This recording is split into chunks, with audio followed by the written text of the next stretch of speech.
Tous, je m'app j'ai compris, accepté, c'est bon. Bonjour à tous, je m'appelle Faisal Issa, je suis chargé d'affaires à l'INPI, donc Institut national de la propriété industrielle.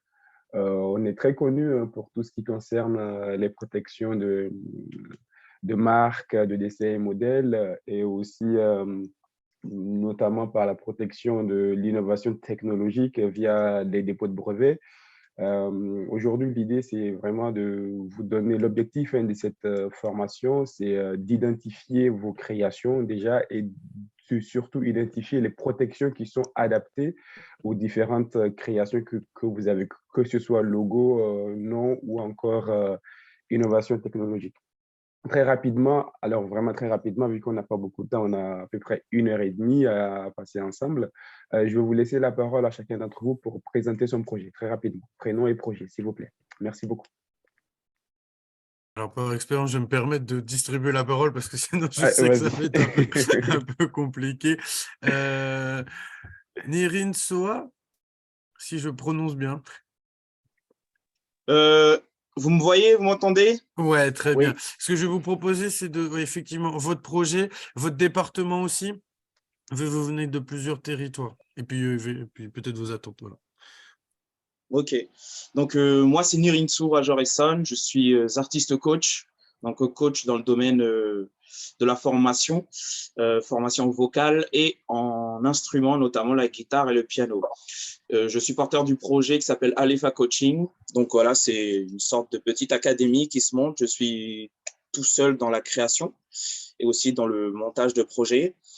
Et ça a aussi une vocation de créer des événements tels que des stages ou des masterclass en relation avec toute cette formation musicale. Je suis d'accord. du département du 41 et donc de Loire-et-Cher, Blois. Et mes attentes aujourd'hui concernent justement tout ce qui est dépôt de marques ou de création, que ce soit artistique, mais au niveau entrepreneurial. Parce que niveau D'accord. musical, je pense que c'est un domaine un peu différent, mais plus dans l'entrepreneuriat, notamment la marque Alefa Coaching, etc., etc. OK, Ok, merci. merci. Candice? Oui, bonjour. Bonjour. Donc, comme dit Cavalier, je suis dans le département 37. Euh, Mon projet, c'est de créer, donc, c'est une auto-entreprise, micro-entreprise, donc là, début d'année 2023, en éducation canine. Voilà, donc, je serai également seule dans ce projet. Donc là, ça permettait effectivement de pouvoir avoir des informations complémentaires, notamment au niveau de la protection de logos et nom de mon entreprise. D'accord, Merci, merci. Candice. Voilà. Une Merci. des habitudes de nos visios, je vais aller sur une autre des fidèles, Betty.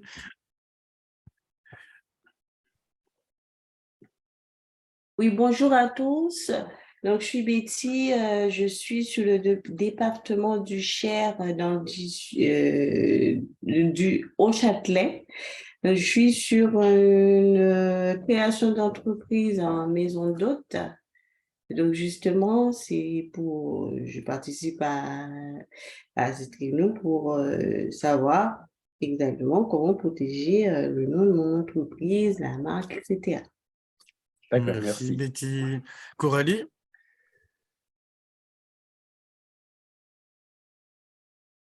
Ah, vous n'avez pas de son, Coralie. Vous avez ouvert le micro, vous n'avez pas de son. Le temps que vous réglez le problème, on va passer à Mélanie. Oui, bonjour à tous. Alors, Bonjour. moi, mon projet, ce serait me lancer soit en artiste-auteur, soit en micro-entrepreneur dans le domaine de la création de textiles, notamment les motifs et tout ça. Potentiellement développer ça, si ça fonctionne bien, en appliquant les motifs sur de la céramique ou des vêtements, des choses comme ça. Et du coup, je voulais poser des questions, pour, pareil, les protections de logo et tout ça, mais aussi par rapport vraiment à quand on fait ben, un motif ou une chose comme ça. Je sais qu'on m'a parlé de l'enveloppe solo. J'ai des questions par rapport à ça, savoir si ça fonctionne vraiment ou pas. On va en parler, on va en Voilà. parler. Ok, merci. Et vous êtes sur quel département, Mélanie? Dans le 37. Ok, merci Mélanie. Angélique? Bonjour à tous, je suis Angélique Cunet, j'habite à Déol dans le département 36. Je souhaite créer ma micro-entreprise au 1er janvier 2023 en tant que coach bien-être, analyste en human design et énergéticienne. Ok. Voilà, et moi en fait je souhaite avoir un nom de domaine avec du coup mon prénom et mon nom tout simplement. Donc en fait là je cherche juste la structure, comment me lancer et voilà par quel biais passer exactement pour être tranquille. Merci. D'accord. Ensuite, Pauline? Bonjour à tous. Alors moi, je suis illustratrice et je vais me lancer pour ouvrir ma boutique en ligne pour vendre mes illustrations. Et du coup, je vais être amenée à publier mes illustrations sur Instagram et ce serait pour pouvoir les protéger et pas me retrouver avec une de mes illustrations dans un projet de quelqu'un d'autre. C'est noté. Ok, merci. Et votre département? 37. Merci, Pauline. Montiège? Hello à tous, oui, moi c'est Marie. Du coup, moi je suis du département du Loir-et-Cher, je suis à Vinaille à côté de Blois. Alors, je suis déjà installée moi en micro-entreprise depuis un peu plus d'1 an. Je suis coach certifié en développement personnel et aromathérapeute énergétique. Donc là, je viens un petit peu j'ai déjà eu 2-3 trucs sur ce thème-là, mais j'aimerais être plus dans le détail pour pouvoir déposer mon nom de marque et puis avoir des infos sur tout ce qui est protection, etc., par rapport à ce que je propose déjà. Voilà. D'accord, merci. Laure? Oui, bonjour, excusez-moi, j'ai un problème de vidéo. Il n'y a pas de mal. Donc, Laure, moi, je suis dans le département 36 et donc je suis sur un projet de création de micro-entreprise autour de la décoration d'intérieur et aussi la création artisanale, notamment céramique. Donc, moi, donc, je réfléchis à une marque, à une identité visuelle aussi. Et donc, voilà, c'est sur ces questions-là que la réunion d'aujourd'hui m'intéresse. Merci. Avec peut-être éventuellement un projet de boutique en ligne, voilà, dans un deuxième temps. Ça marche, merci. Laure, Maëlle? Est-ce que Maëlle est avec nous? Nous reviendrons vers Maëlle. Julie? Ah, on a quelques messages. Ok.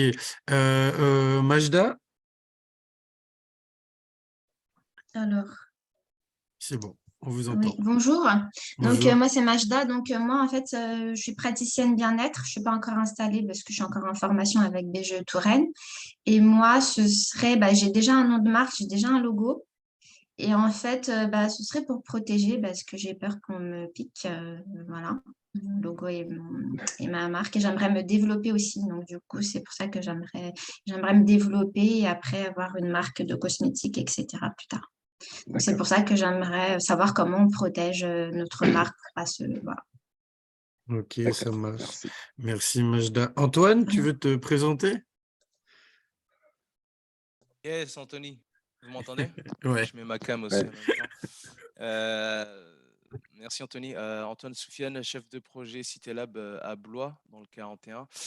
Et c'est vrai que moi, du coup, la thématique sur la protection intellectuelle, industrielle, etc., c'est quelque chose voilà, que BGE connaît, on va dire, mais qui n'est pas forcément approfondi dans nos accompagnements. C'est pour ça qu'on aime bien orienter, je pense, les entrepreneurs vers l'INPI directement, en fait, pour justement creuser le sujet. Et là, du coup, c'était une occasion en or de pouvoir voilà, rencontrer voilà, un acteur qui travaille chez l'INPI, puis d'en savoir un petit peu plus. Donc, c'est pour ça que je voulais aussi me connecter ce matin, être présent avec vous.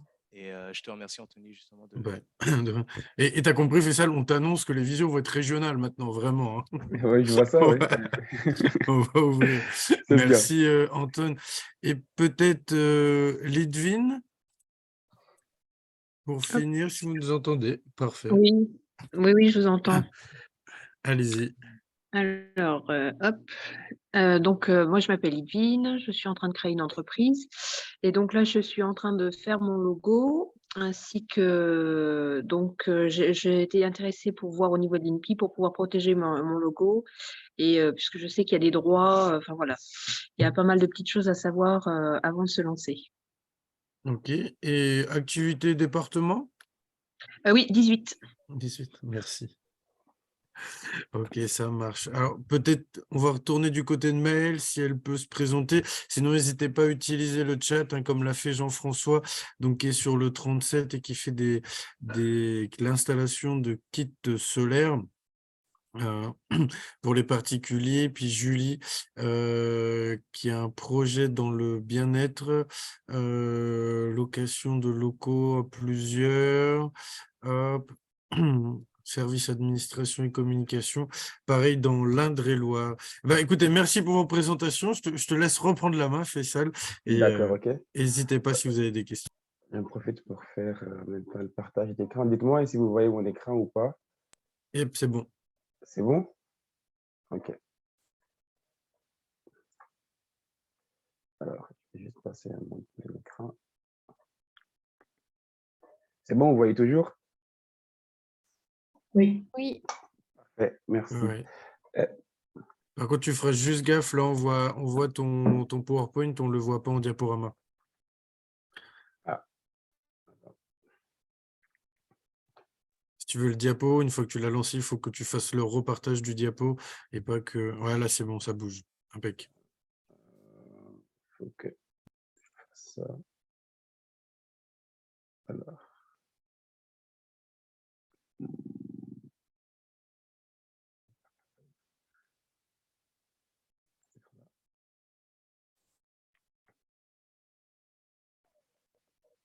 C'est toujours bon? C'est parfait. D'accord, OK. OK. Alors, je vous remercie pour les présentations et surtout l'intérêt que vous manifestez pour la propriété intellectuelle. L'idée, effectivement, aujourd'hui, c'est de vous donner les outils pour vous permettre d'aller jusqu'à la protection, soit de votre logo, de votre nom. Je regrette qu'il n'y ait pas beaucoup d'innovations technologiques pour vous parler aussi du brevet, mais je vais quand même en parler pour vous donner aussi ces éléments d'information. Au-delà de vous donner les outils, de faire vous-même la procédure de protection, de vos marques, l'idée, c'est aussi de vous sensibiliser à l'ensemble de la propriété intellectuelle et de vous donner les éléments d'information en ce qui concerne les brevets, les marques, les DCE modèles. Et ce qu'il faut savoir, c'est que dans propriété intellectuelle, ce qui est vraiment important, ce sont les mots, en fait, protéger et création. Donc, la propriété intellectuelle a vocation à protéger vos créations, tout simplement.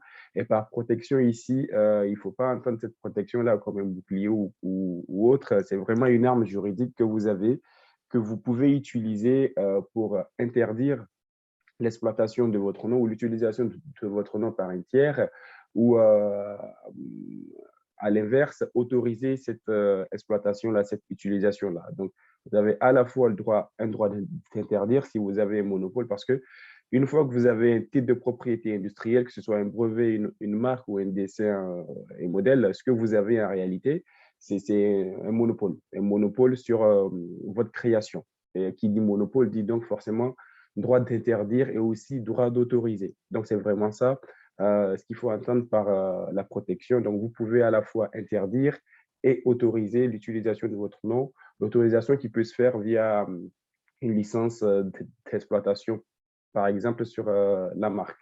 La création, on va en parler. Tout de suite, je préfère vous dire ce qui n'est pas une création, d'accord, plutôt que de vous donner la définition de la création. D'abord, ce qui n'est pas une création, ce sont les idées qu'on peut avoir. D'accord? Vous avez des idées aujourd'hui, vous ne les avez pas formalisées, on ne va pas les considérer comme des créations. La création, c'est vraiment en fait un cheminement intellectuel qui aboutit à quelque chose d'assez assez tangible. D'accord? Donc aujourd'hui, il y en a un parmi vous qui a un projet dans le domaine musical. Vous avez par exemple des notes en tête, etc. Mais tant que vous ne les avez pas composées et que vous n'avez pas créé la musique, on va considérer que on est toujours au stade de l'idée. Donc la protection, c'est vraiment la matérialisation dans un support physique de votre idée. Par exemple, il y en a une aussi qui est dans le domaine du textile qui fait des motifs. Vous avez un motif, une idée de motif en tête. Vous ne matérialisez pas cette idée-là dans un support physique, dans un vêtement, par exemple, ou même un dessin, tout simplement. Bon, on va considérer qu'on est toujours dans la sphère de l'idée et que l'idée en tant que telle ne peut pas être éligible à la protection. Il faut donc matérialiser cette idée-là dans un support physique et c'est ce support physique-là qui fera l'objet de la protection. Donc, vous avez, en fonction de la nature de votre création, si votre création est originale, on sera sur une protection par le droit d'auteur. Si votre création, c'est un nom ou un logo, on sera sur une protection par la marque. Si par exemple, votre création, c'est vraiment développer un procédé technique utilisé en industrie, bon, on sera là, dans ce contexte-là, sur du brevet et donc protection qui vous confère un monopole d'exploitation sur 20 ans. Je ne vais pas être trop long par rapport à la définition. On va tout de suite attaquer par rapport aux idées reçues généralement. En fait, on se dit, je ne suis pas concerné, ou la plupart des porteurs de projets, au début du projet, pensent ne pas être concernés par la propriété intellectuelle. C'est tout l'inverse. Parce que vous êtes au début, vous êtes plus que jamais concerné. Pourquoi? Il est très important pour vous, en fait, de penser à la propriété intellectuelle avant qu'elle ne pense à vous. C'est une formule que j'aime bien utiliser. L'idée, c'est de vous dire, en fait, que si vous n'intégrez pas la propriété intellectuelle dans votre démarche de création d'entreprise dès le départ, il est possible que vous empiétez sur la propriété intellectuelle de quelqu'un d'autre, d'un tiers. Un tiers, par exemple, en utilisant tout simplement un nom, vous pourrez être de bonne foi, il n'y a pas de souci, mais en matière de propriété intellectuelle, la bonne foi n'est pas prise en compte. Vous utilisez un nom qui n'est pas disponible, par exemple, pour proposer les services les services qui sont déjà proposés par un tiers. Ce tiers-là, en fait, pourra tout simplement, lorsque vous allez faire votre demande de marque, ou même si vous ne faites pas de demande de marque, lorsque ce tiers-là va s'apercevoir de l'utilisation de son nom sans son autorisation, eh bien, intenter une action en contrefaçon du nom. C'est pour ça qu'avant même de protéger, enfin, de commencer à proposer vos services ou vos produits à votre clientèle, il est indispensable pour vous de vous assurer de la disponibilité du nom. Cette disponibilité, en fait, vous empêche d'être contrefacteur et de vous éviter, par exemple, d'investir dans la communication de votre entreprise, et tout simplement, et qu'au bout de 6 mois, 1 an, la propriété intellectuelle vient toquer à votre porte. Donc, votre concurrent, par exemple, ou même ou une autre entreprise qui utilise le nom, viennent à vous et vous demandent d'arrêter d'exploiter le nom. Donc, très important de penser à la propriété intellectuelle dès le début de votre projet, et donc elle vous concerne. D'une façon ou d'une autre, elle vous concerne. Que vous ayez pris l'initiative de protéger tout de suite, ou que vous soyez déjà en train d'exploiter, dans les deux cas, en fait, vous pourriez être concerné par la propriété intellectuelle. Et il vaut mieux, en fait, faire la première démarche, aller vers la propriété intellectuelle plutôt qu'elle ne vienne à vous. Si elle vient à vous, vous êtes à peu près dans une mauvaise posture. D'accord? Et l'innovation, en fait, vous pouvez l'avoir dans tous les secteurs possibles. Tout à l'heure, j'ai parlé de procédés techniques, donc d'innovation technologique, mais il n'y a pas que de l'innovation technologique. On peut aussi être sur de l'innovation de service ou sur de l'innovation de modèle d'affaires. Blablacar, par exemple, que vous pouvez voir à l'écran, il n'y a pas vraiment d'innovation technologique. C'est plutôt un concept assez novateur dont la protection en fait ne repose que sur le nom. Donc c'est le nom qu'on va vraiment protéger et qui permet aujourd'hui d'avoir une distinctivité assez forte. Si vous n'êtes pas sur des projets d'innovation technologique, ce qui est le cas hein, pour la plupart qui sont là, vous pouvez quand même demander la protection de votre nom ou encore de votre identité visuelle représentée par un logo ou autre.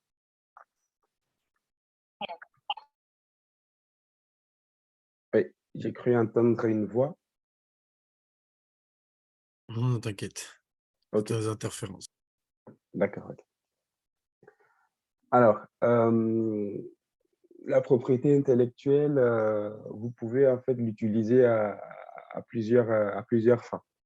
Aujourd'hui, vis-à-vis de la concurrence, ce que vous pouvez faire, comme je l'ai dit un peu plus tôt là, c'est vraiment interdire l'utilisation de votre nom à vos concurrents. D'accord?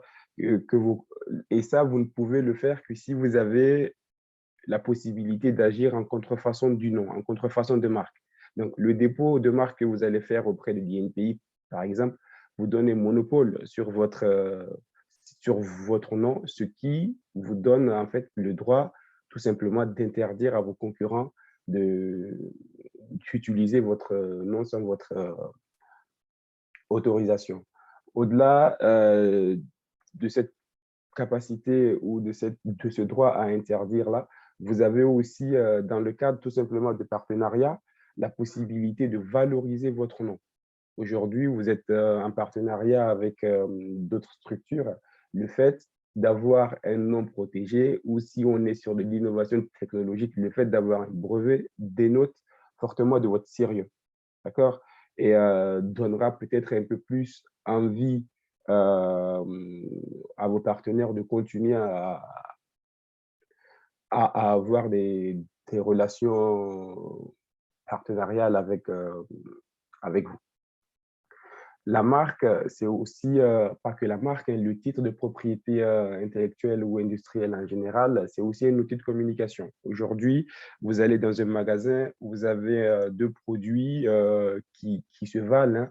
Sur l'un, il est indiqué produit breveté, sur l'autre, il n'y a rien d'indiqué. Bah, vous aurez tendance à aller vers le produit qui est breveté parce que vous vous direz, bah, si le produit a été breveté, c'est quand même parce que il y a une certaine qualité que l'autre n'a peut-être pas. C'est aussi en fait un outil de communication. Donc, ce sera la même chose pour une marque. Quand vous allez faire votre demande de marque, vous pourrez en fait utiliser votre nom dans le cadre de votre promotion tout simplement et de votre communication d'entreprise et mettre la mention marque déposée par exemple auprès de l'INPI. La propriété intellectuelle, c'est aussi un outil d'intimidation, dans le sens où aujourd'hui, si vous avez un titre de propriété industrielle et qu'une exploitation tierce non autorisée par vous est faite de votre nom ou de votre invention, bah, vous pourrez en fait tout de suite envoyer une mise en demeure à la personne qui exploite votre nom pour essayer en fait de le faire arrêter l'exploitation du nom. C'est un outil d'intimidation dans le sens où la démarche a un caractère officiel et vous pouvez en fait vous prévaloir de votre titre de propriété industrielle pour le faire. Donc, pour résumer, la propriété intellectuelle est super importante pour vous, surtout au démarrage de votre projet, parce que vous allez choisir des noms qui ne sont peut-être pas disponibles, parce que vous allez choisir des noms qui sont déjà exploités dans le domaine d'activité où vous opérez. Et si c'est le cas, c'est très dangereux parce que vous n'êtes jamais à l'abri en fait d'une opposition ou même d'une action en contrefaçon de nom. Et au-delà de ça, vous pourrez toujours utiliser la propriété intellectuelle dans le cadre de vos partenariats, aussi faire la promotion via la communication d'entreprise attirer des investisseurs potentiels parce que quand vous avez des titres de propriété industrielle, c'est gage de qualité et de sérieux. Donc, des investisseurs pourraient être intéressés parce que vous avez un titre de propriété industrielle sur une invention, sur une marque ou même sur un modèle, par exemple. N'hésitez pas à m'interrompre si vous avez des questions. Oui, moi j'ai une question. Dites-moi. Je voulais savoir, quand on se retrouve, admettons, on fait des motifs ou des choses comme ça, qu'on se retrouve sur un salon, Oui, il y a pas mal de gens qui voient ce qu'on fait et oui. comment on peut se défendre malgré la propriété intellectuelle par rapport à des grands, genre Zara, H&M, tout ça. Mhm. Est-ce que c'est possible quand même de faire ça ou est-ce que c'est trop compliqué? Alors, au niveau de la propriété intellectuelle, vous êtes logé à la même enseigne, d'accord? Peut-être que vous n'avez pas les mêmes moyens financiers au niveau des honoraires d'avocat ou dans la défense de vos créations originales et esthétiques, les motifs en l'occurrence. Mais avant d'aller sur un salon, vous devez prendre la précaution de protéger avant de divulguer. D'accord?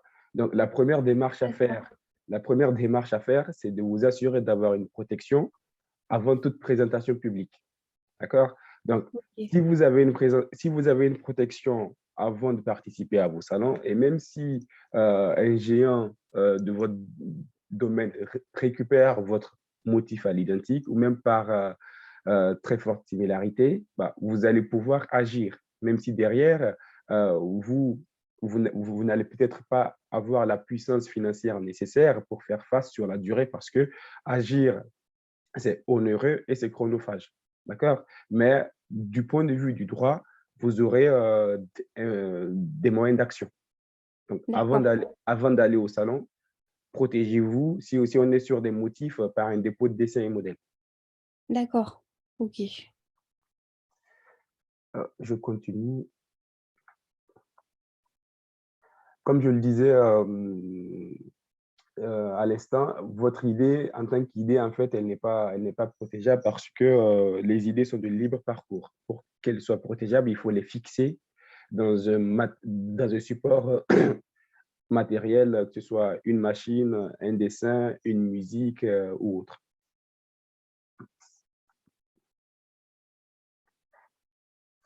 Au début de projet, encore une fois, on se dit, la propriété intellectuelle, je n'ai pas forcément le temps d'y penser. Il faut que j'ai mon business plan, il faut penser à la création, à l'immatriculation, il faut penser aux aspects financiers et impôts, etc. La propriété intellectuelle, généralement, elle est mise de côté, ce qui est une grave erreur dans le sens où, quand on est par exemple sur un projet d'innovation technologique, il est très important en fait de vous créer, même, même, même pas d'innovation technologique et même par exemple de la construction uniquement de votre identité visuelle, un logo ou tous les éléments graphiques euh, qui peuvent constituer en fait votre identité visuelle. Il est nécessaire pour vous de prendre des précautions. Précautions dans le sens où vous devez garder une certaine confidentialité, un certain secret en fait sur ce que vous faites. Sur de l'innovation technologique, le premier critère de la protection, c'est la nouveauté. Pour un brevet, par exemple. Donc, à partir du moment où vous n'êtes plus nouveau, on ne va pas pouvoir vous protéger.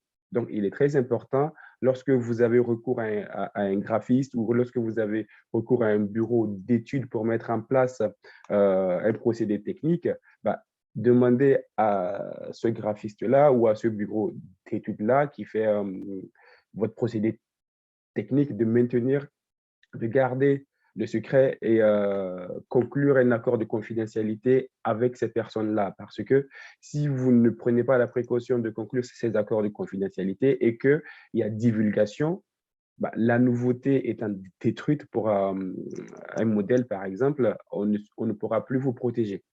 Et si on est sur également une innovation technique, si le bureau d'études communique sur les avancées qui sont faites, bah, il ne pourra il ne pourra plus y avoir de protection possible. C'est pour ça qu'il est très important, lorsque vous êtes encore en phase de démarrage, d'avoir ces réflexes-là pour aller en fait poser les actes qu'il faut pour ne pas derrière vous retrouver totalement démunis alors que vous avez fait de gros investissements. Donc, vous n'avez pas forcément, enfin, vous aurez le temps d'y penser plus tard, mais il est préférable d'y penser tout de suite, quoi.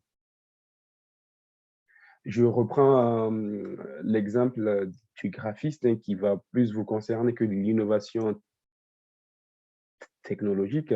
Par exemple, le principe, c'est que en propriété intellectuelle, j'ai l'habitude de dire que c'est un droit égoïste parce que la titularité appartient toujours à la personne qui crée. Donc, je crée, je suis titulaire des droits de propriété intellectuelle sur ma création. Je crée un logo pour vous, je suis graphiste, je crée un logo pour vous. Ben, les droits de propriété intellectuelle m'appartiennent, même si vous avez payé.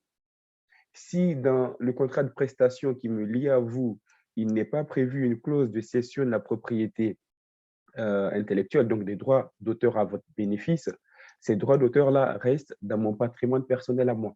Donc, c'est pour ça qu'il est très important de vous sensibiliser à ces choses-là pour que derrière, vous puissiez en fait demander la cession tout simplement de des droits d'auteur sur votre identité visuelle. D'accord?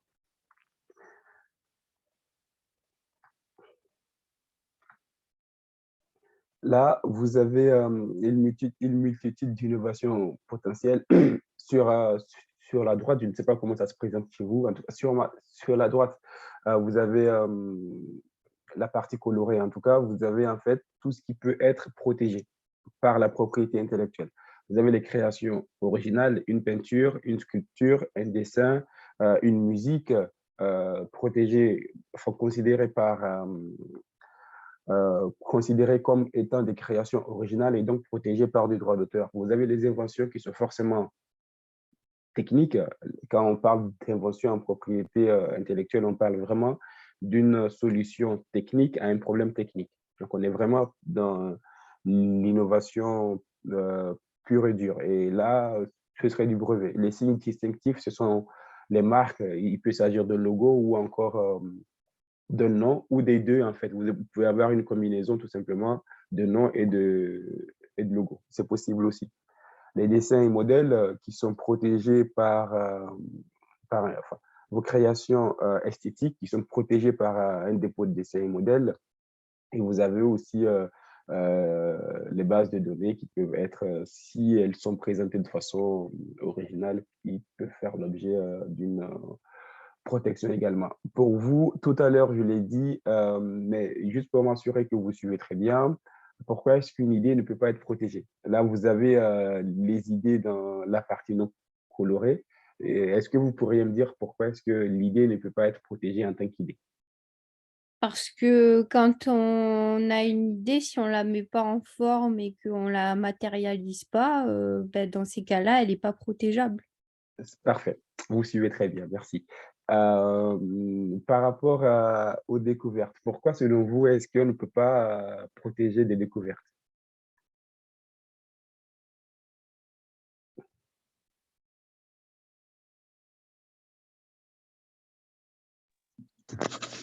Parce qu'elle n'est pas matérialisable. Mais encore? Si c'est une découverte, il faut des Oui. preuves et surtout des scientifiques, ça peut être compliqué.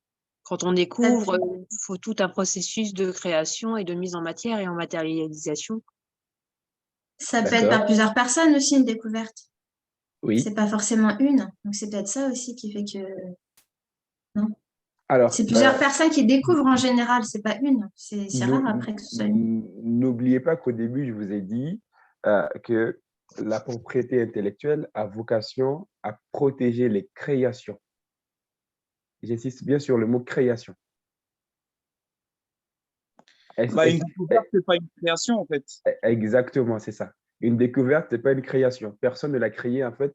C'est une trouvaille. C'est quelque chose qui était déjà, qui existait. C'est quelque chose de préexistant. Et donc, il n'y a pas eu, en fait, de manipulation humaine, d'intervention humaine pour avoir une création. Ce n'est pas une création.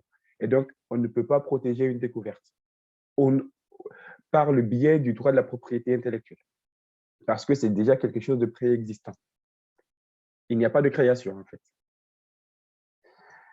Les méthodes mathématiques et les théories scientifiques. Pourquoi, selon vous, ces méthodes-là ne peuvent pas faire l'objet d'une protection par la propriété intellectuelle? Parce que peut-être ça peut changer. Par exemple, la matière grise ou noire, je ne sais plus le nom, ça c'est remis en cause. Tout ce qui est théorie de Einstein, ça commence à être remis en cause maintenant. Oui. Et peut-être que du coup, ça peut changer, ça peut être remis en cause et du coup, c'est pas forcément fiable dans le temps complètement, quoi. Quoi d'autre?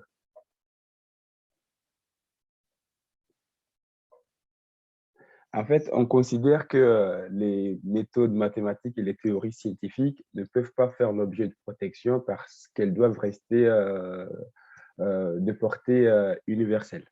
D'accord? C'est vraiment des principes qui sont utilisés pour enseigner. Et donc, en tant que tel, on ne peut pas en fait donner des monopoles sur des théories qui ont vocation à contribuer en fait à l'évolution du monde, quoi. Grosso modo, c'est ça. Mais par contre, en fait, quand vous avez des théories scientifiques et même des méthodes mathématiques que vous mettez en œuvre dans la création, par exemple, de micro-ondes, bah, si la théorie, elle, ne peut pas être protégée, ce que vous en faites peut l'être. Donc, le micro-ondes que vous avez que vous avez créé sur la base de ces méthodes-là pourra faire l'objet de la protection.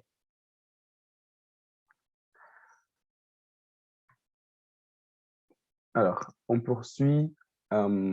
Identifier les créations protégeables. Je l'ai dit tout à l'heure, l'innovation technique est protégée par du brevet. Le brevet, c'est un titre de propriété industrielle qui vous donne un monopole sur 20 ans sur votre création. Et ce qu'il faut savoir, c'est que quand vous avez un brevet, c'est un peu comme un contrat entre vous et l'État. L'État vous donne un monopole sur votre création, et qui dit monopole, donc dit forcément droit d'interdire aux autres, hein. Donc, vous serez le seul pendant 20 ans à avoir le droit d'exploiter le produit que vous aurez inventé, par exemple. Mais en contrepartie, vous vous engagez, en contrepartie, tout de suite, quand vous demandez le brevet, vous vous engagez à faire une description suffisante de votre invention pour permettre en fait à l'homme du métier c'est typiquement un ingénieur, hein, de reproduire votre invention à l'identique. Pourquoi? Parce qu'en fait, au bout de 20 ans, au bout de vos 20 années de protection du monopole, bah, votre invention va tomber dans le domaine public et n'importe qui peut reprendre les caractéristiques techniques de votre invention et commercialiser la même chose que vous. Peut-être pas sous le même nom, mais la personne pourra en fait reprendre les mêmes caractéristiques techniques que vous pour proposer les mêmes produits. C'est pour ça qu'en fait, quand on est sur vraiment de l'innovation technologique pour un produit, vous avez votre protection sur 20 ans, mais il est très important pour vous aussi d'investir dans la communication sur ce produit-là et donc d'avoir une marque forte autour du produit.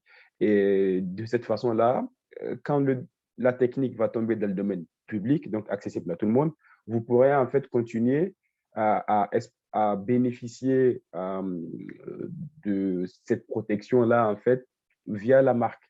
Donc, vous fidélisez en fait votre clientèle au-delà de la protection technique, mais aussi par le nom. Comme ça, aujourd'hui, je prends par exemple Doliprane. Doliprane est tombé dans le domaine public.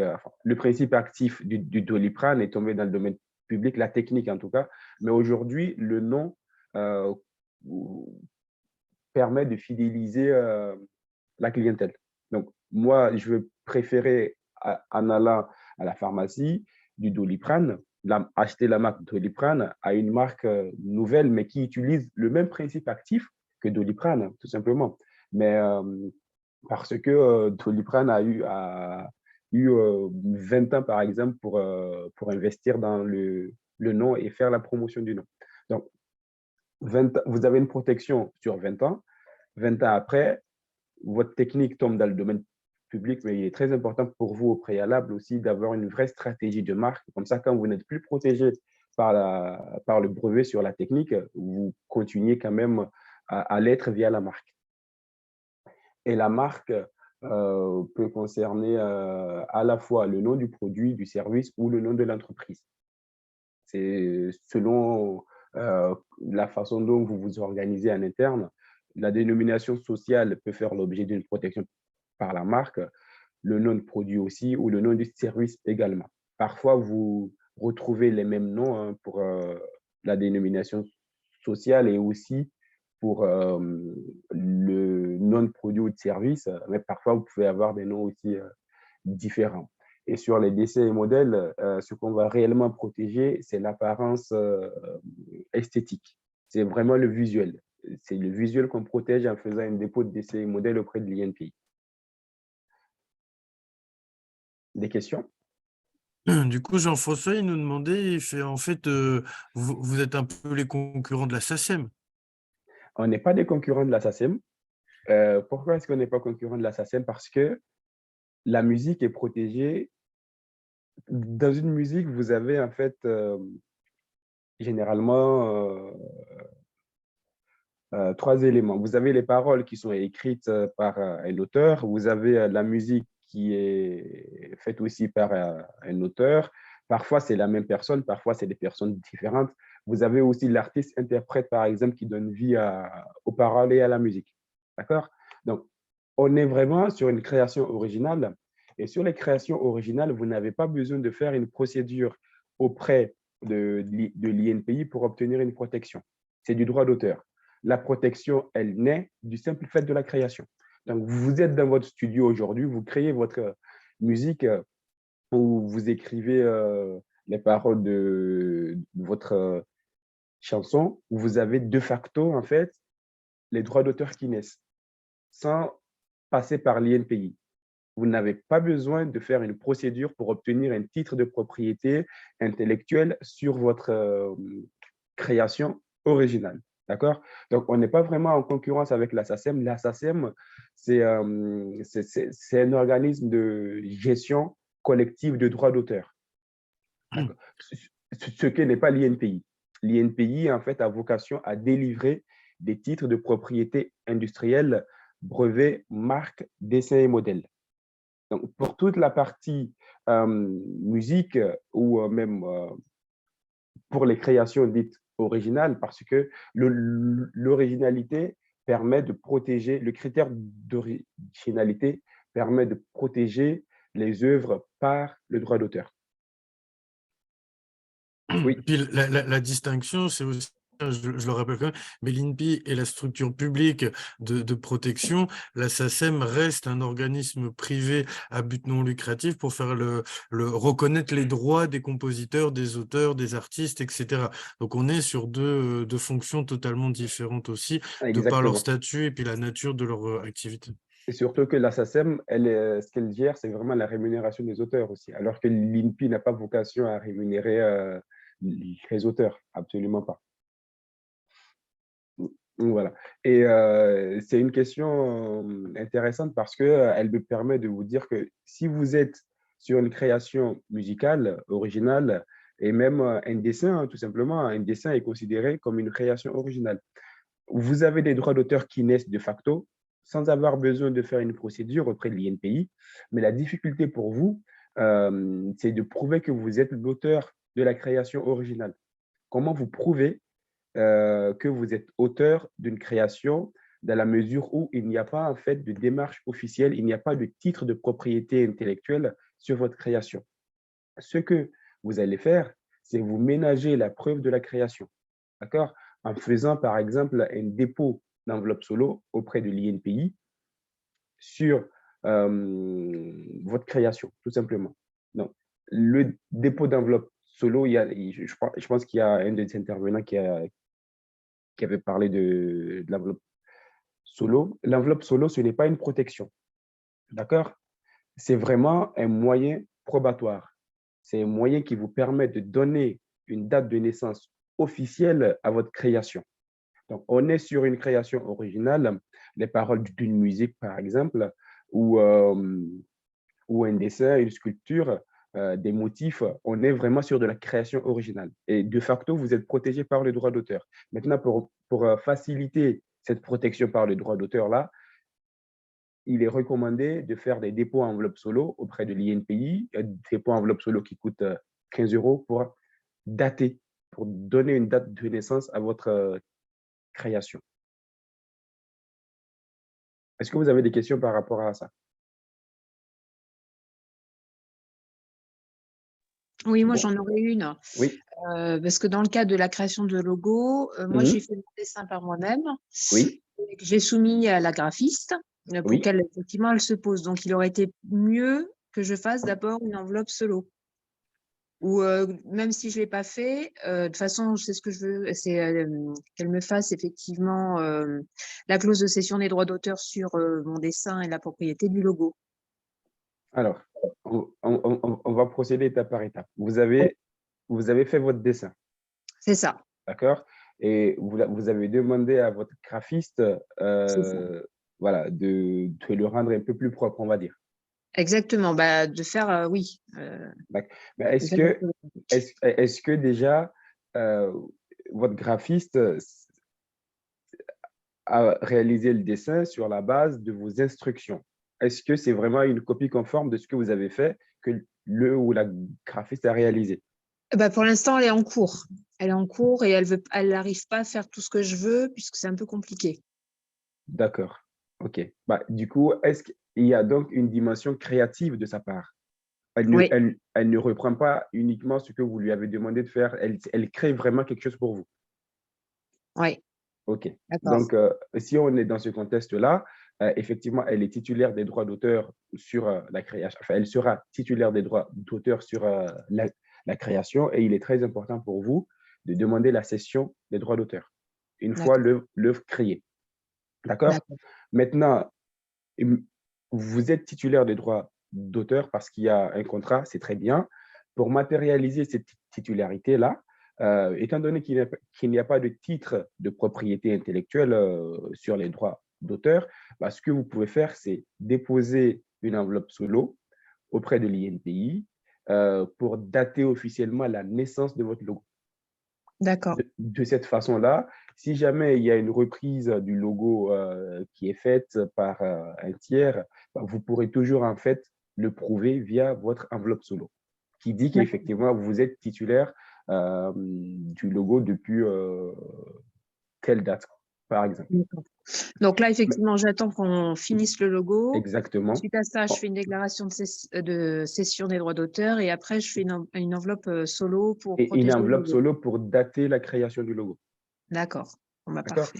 Sachant que sur un logo, on est vraiment sur une triple protection. Là, ce n'est que le premier niveau de protection, c'est le droit d'auteur. Après, vous avez le dépôt de marque que vous pouvez faire pour obtenir un titre de propriété industrielle parce que le droit d'auteur ne vous donne pas de titre. C'est vraiment une protection qui existe de facto, en fait. D'accord? Donc, pour avoir un titre de propriété industrielle, vous ferez un dépôt de marque figurative sur le logo auprès de l'INPI. Et sachant que cette protection peut également être complétée par un dépôt de dessin et modèle, le logo toujours. D'accord. Parce que du coup, dans le logo, il y a aussi le nom de l'entreprise. D'accord. Donc, si dans le logo, il y a le nom de l'entreprise, on sera plutôt sur une marque semi-figurative. La marque semi-figurative, c'est une combinaison d'éléments verbaux et d'éléments figuratifs. Oui. Donc, le nom et le logo. Donc, il n'y a pas de… Dans tous les cas, vous pourrez déposer une marque, qu'elle soit semi-figurative ou figurative. D'accord. Moi j'avais une question, mais je pense que c'est… je suis un peu comme la collègue là. Oui. J'ai déjà créé mon logo qui correspond. Il n'y a pas de dessin dessus, c'est juste le nom. Donc, le nom plus on va dire l'hymne du projet. Donc, ça, coaching. Et en dessous, découverte, plaisir et performance. Et en fait, je l'ai fait faire par quelqu'un aussi. Et, par contre, sous ma direction, comme la dame, quoi. Oui. Là, au mois de janvier, je compte justement faire le dépôt en tant que marque. Mhm. Est-ce que du coup, en préalable, j'ai deux questions en préalable, du coup, il faut que je fasse le… La session des droits d'auteur, c'est ça? Ouais, c'est ça. Mhm. Et en deuxième temps, moi, je voulais savoir par rapport à la date, Oui. est-ce que une fois quand tu la crées, non, quand tu le déposes, c'est cette date-là qui fait figure de date officielle ou c'est une date précédemment Alors, par mail ou… OK. Dans la date de dépôt, ce que vous pourrez faire, en fait, ce n'est pas la date de dépôt qui acte, en fait, la naissance. La naissance peut être préalable à la date de dépôt. Donc, dans votre dépôt, précisez également la date de création. En fait, c'est une enveloppe solo. Donc, vous avez la possibilité de mettre des éléments dedans. Et donc, ce qui fera foi, ce sont les éléments qui sont dans cette enveloppe-là, mais pas forcément la date de dépôt. Mais le dépôt permet en fait d'aller voir justement cette date de naissance officielle-là. Et le dépôt auprès de l'INPI est un dépôt, c'est un dépôt auprès d'un tiers de confiance. En fait, vous auriez pu vous-même vous ménager la preuve de la création par un fichier interne que vous allez créer au sein de l'entreprise, mais devant un tribunal, il pourrait être facilement remis en cause. C'est pour ça qu'il est conseillé de passer par un tiers de confiance, comme l'INPI par exemple, et l'enveloppe que vous allez déposer est scellée. Elle ne sera pas ouverte. Elle ne sera ouverte que sur demande de votre part pour prouver qu'effectivement, vous êtes titulaire des droits d'auteur sur votre création en cas de difficulté, en cas de contrefaçon, par exemple. Alors, moi, j'ai une question. Oui, juste, je réponds à la première question du monsieur et puis à vous. Et maintenant, par rapport à votre première question en ce qui concerne la cession des droits d'auteur, à chaque fois, il faut reposer le contexte de la création. Qui crée? D'accord? Si vous créez dans un premier temps et que vous soumettez votre création à un graphiste pour un rendu plus joli, plus esthétique, plus finalisé, on va dire, si le graphiste est instruit par vous, il n'a pas d'originalité. Parce que n'oubliez pas, dans le droit d'auteur, ce qu'on protège, c'est l'originalité de l'œuvre. Et l'originalité, c'est le parti pris artistique. C'est l'empreinte de la personnalité de l'auteur. À partir du moment où le graphiste est guidé par vous, on va considérer qu'il n'y a pas d'originalité et les droits d'auteur vous appartiennent de facto. OK. D'accord? Voilà. Merci.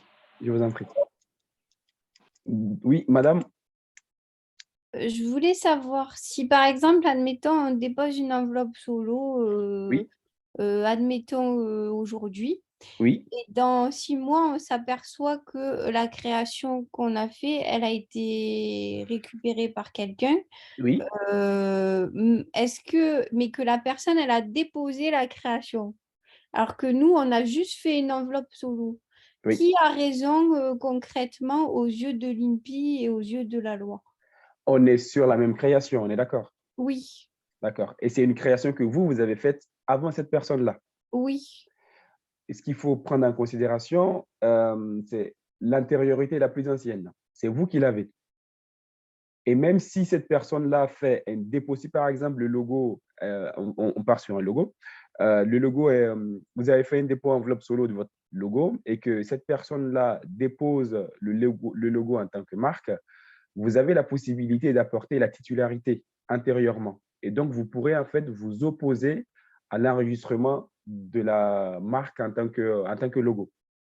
Mais à condition, encore une fois, de pouvoir apporter la preuve que vous êtes titulaire du logo, à l'identique, encore une fois. D'accord. Et Mais s'il y a oui, juste des détails qui changent, des détails insignifiants, ça fonctionne aussi ou pas? ça fonctionne. Si les détails sont, comme vous le dites, insignifiants et que tout de suite on fait le lien avec votre identité visuelle, vous pourrez toujours agir.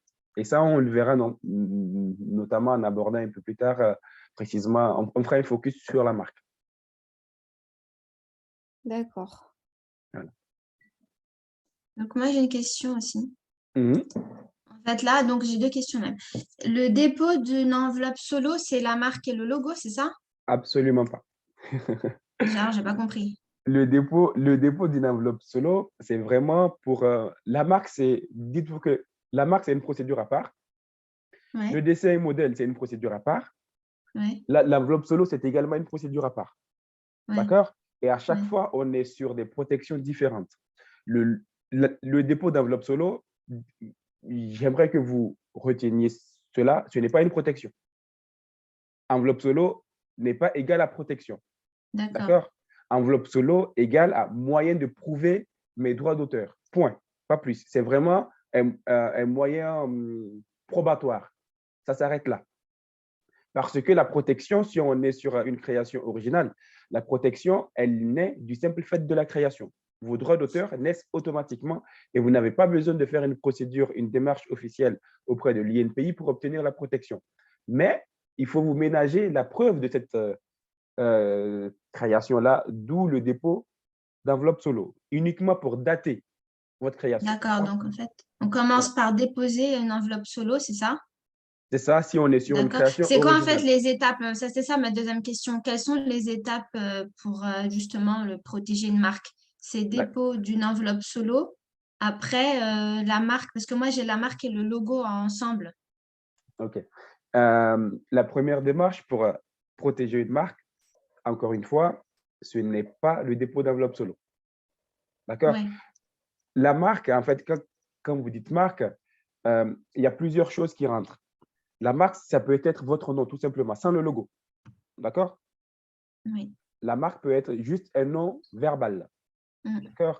La marque peut être aussi un logo. D'accord? Quand on est sur un logo, effectivement, vu qu'il y a une création originale et qu'il y a des droits d'auteur sur ce logo-là, il est conseillé au début, d'accord, si on est vraiment que sur un logo, hein, d'accord, de Oui, faire un dépôt enveloppe solo pour dater. Mais ça n'a oui. rien à voir avec le dépôt de la marque. Vous allez devoir D'accord, faire une deuxième démarche pour d'accord, demander la protection du logo en tant que marque. d'accord. D'accord? Et Mm. ça, on va aborder les différentes étapes à Anthony, oui. Non, non, j'allais dire exactement la même chose. Je suis le passe-temps, donc je suis désolé de vous Oui, embêter. oui. Ce que je vous propose, c'est que Laure, je vois que vous avez levé la main. On garde la question sur un autre moment, parce que là, vous êtes en train de poser des questions sur des choses qui vont être présentées par la suite. Donc, je vous propose juste qu'on puisse avancer. Par rapport au temps, et puis on refera des pauses, hein, y a pas de souci, mais du coup, c'est vrai qu'il y a pas mal de choses qui sont présentées après par Faisal. Donc, gardez vos questions, soit mettez-les dans le fil du discussion, gardez-les dans un coin de la tête, ça va arriver, mais je pense qu'il y a beaucoup de choses dont Faisal va pouvoir répondre au fur et à mesure. Oui. OK, bon, je poursuis donc par rapport à l'identification des créations protégeables. Tout à l'heure, je parlais de droits d'auteur. Vous avez là, en fait, le panel hein, des éléments qui peuvent faire la protection par droit d'auteur, les œuvres littéraires, un bouquin tout simplement, les œuvres graphiques, donc au logo, visuel également et aussi sonore. La musique d'un des intervenants, par exemple, qui suit la session. Et au-delà de cette partie droit d'auteur, vous avez aussi le secret. Dans une entreprise, vous avez plusieurs éléments, plusieurs informations commerciales, scientifiques, techniques, stratégiques qui peuvent faire l'objet d'une protection par le secret. Pour le secret, vous n'avez pas besoin de faire une procédure. Ce qu'il faut faire, c'est signer des accords de confidentialité, c'est faire signer des accords de confidentialité aux collaborateurs et potentiellement aussi aux partenaires extérieurs. Si on est sur votre nom de domaine que vous avez déjà réservé, pour d'autres que vous allez réserver, ce n'est pas en fait un titre de propriété. Le nom de domaine, c'est vraiment une réservation, c'est une location en fait que vous faites et que vous devez renouveler tous les ans. C'est comme si vous aviez un bail à renouveler tous les ans, tout simplement. Mais ce n'est pas un titre de propriété. D'accord? Et ce n'est pas l'INPI qui gère les noms de domaine. En France, il faut voir avec l'AFNIC. Il y en avait, je pense, une qui voulait savoir, une parmi vous qui voulait savoir comment faire pour la réservation du nom de domaine. Il faut voir sur le site de l'AFNIC, AFNIC, et voir déjà si votre nom est disponible et ensuite voir les modalités de sa réservation. Et pour les bases de données, ce n'est pas votre cas, en tout cas de ce que j'ai pu entendre comme projet. Quand on est sur des bases de données, voilà, on a des données importantes qui peuvent faire l'objet d'une protection par le droit d'auteur, de par l'agencement original des données au sein de la base. Et vous avez aussi, au-delà de cette protection de la base des données par le droit d'auteur, une protection qui est dite sui generis et qui permet en fait au producteur de la base d'être protégé parce qu'il a fait des investissements conséquents et qu'il est en capacité d'amener la preuve des investissements qui sont réalisés dans la création et aussi l'entretien de la base de données. Donc, voilà. Si tu peux apporter une précision spéciale, parce que Angélique demande, elle est en contact avec une infographiste qui utilise O2 Switch, et elle me dit, si je comprends bien, l'INPI est une autre possibilité de créer son nom de domaine. C'est pas ça, hein, tu crées pas le nom de domaine avec non, l'INPI. Hein. Non. L'INPI ne crée pas le nom de domaine. Là, ce que je suis en train de je suis en train de faire avec vous, c'est vous sensibiliser au nom de domaine. Et pour la création, si vous voulez réserver votre nom de domaine, il faut aller sur le site de l'AFNIC, d'accord, AFNIC, et voir avec eux les modalités de la réservation. L'INPI ne fait pas les réservations de nom de domaine. L'INPI fait la protection du nom par le dépôt de la marque, mais ne fait pas les réservations de nom de domaine. Est-ce que là, sur la petite distinction sur le nom de domaine, c'est assez clair pour tout le monde? Moi, j'ai vu que parce que moi, j'ai créé toute seule mon site internet, qu'il y Oui. avait possibilité de réserver. Est-ce que c'est intéressant ou pas? Ou alors, il vaut mieux passer par la FNIC. De réserver, c'est-à-dire? De réserver le nom de domaine. Il propose Réserver en ne veut fait. pas forcément dire protéger. Hein. Oui, bien sûr. Mais c'est sur le site internet, moi, que j'ai fait moi-même. Il y a, Oui. à la fin, en fait, il y a il y a payé pour réserver son nom de domaine. Alors, il y a des organismes privés qui existent, qui sont habilités par l'AFNIC pour enregistrer les noms de domaine. D'accord? D'accord. Si ça se trouve, vous êtes tombé sur l'un de ces organismes-là, mais moi, ce que je vous conseille avant de faire la réservation, c'est de voir vraiment avec l'AFNIC. Avec la FNIC d'abord. Voilà, c'est de voir D'accord, avec ok, très bien. l'AFNIC pour ne pas tomber dans le piège de certains arnaqueurs, quoi. D'accord, merci. C'est ça, et d'autant plus, je vous dirais, donc globalement, sur tout ce qui est sur les sites internet, ou en tout cas tout ce qu'il y a, on est souvent sur une partie, ce qu'ils appellent les freemium, donc une partie qui va être gratuite et avec les extensions de fonctionnalités qui vont être payantes. Donc attention, il vaut mieux effectivement voir avec Faisal ou avec l'AFNIC pour sécuriser quand même que c'est bien réservé ou qu'effectivement c'est pas une arnaque. Vous le savez, il y a pas mal de choses qui circulent, donc vaut mieux des fois attendre une semaine ou deux et puis bien sécuriser, prendre les informations plutôt qu'effectivement payer pour réserver. Et encore une fois, réserver n'est pas forcément protégé non plus. Donc de bien savoir quand même et d'avoir toutes les infos en amont, de sécuriser, ça peut être bien. Donc, je poursuis. Ici, vous avez une plateforme, tout simplement, et sur cette plateforme-là, vous avez un produit qui est proposé, c'est un produit cosmétique dont l'élaboration a nécessité de mettre en place un procédé technique qui est donc protégé par du brevet. Donc, ce qu'il faut retenir en matière de brevet, c'est vraiment, on n'est que sur de la technique. Donc, ce sont les solutions techniques aux problèmes techniques qui font l'objet de protection par brevet. Vous avez le nom et le logo qui peuvent être protégés par la marque et les créations esthétiques par un dépôt de décès et modèle. On va considérer que le contenant, par exemple, présente un certain aspect esthétique et on pourra faire le dépôt de la forme pour la protéger via un dépôt de décès et modèle. Il y a vraiment une relation étroite entre droit d'auteur et droit des décès et modèles parce que Sur les dessins et modèles, on est sur une création qui est dite esthétique, d'accord? Et sur la protection par le droit d'auteur, on est sur de l'originalité. Vous voyez bien que originalité et esthétisme, parfois, vont de pair et vous avez un cumul de protection, droit d'auteur, dessin et modèle, qui est possible quand on est vraiment sur une création à la fois esthétique et originale. C'est pour ça que tout à l'heure, je vous disais que pour vos logos, par exemple, ils sont éligibles à une triple protection. Droit d'auteur, d'abord, dessin et modèle et aussi dépôt de marque. Et le savoir-faire, comment vous vous protégez du savoir-faire, enfin, vous protégez votre savoir-faire, c'est tout simplement en instaurant une politique de secret, confidentialité. Voilà. Ici, nous sommes sur une plateforme numérique et sur les plateformes, une plateforme numérique dédiée aux professionnels SCOB.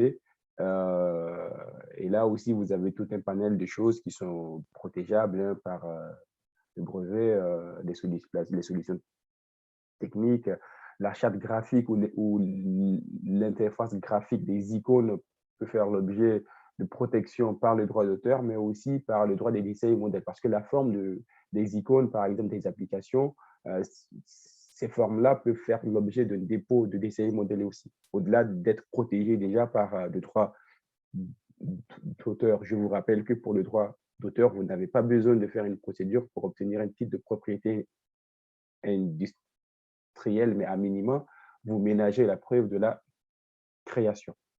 Et donc, vous avez le nom de domaine qui est tout simplement le site internet que vous réservez, qui n'est pas une propriété, encore une fois, c'est vraiment une location. Donc, un bail qui est à renouveler tous les ans.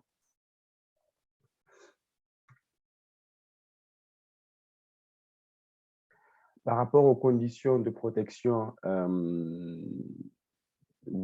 selon la protection demandée, vous avez des critères qui sont différents. Pour la marque, il faut que la marque soit distinctive, il faut qu'elle soit licite et disponible.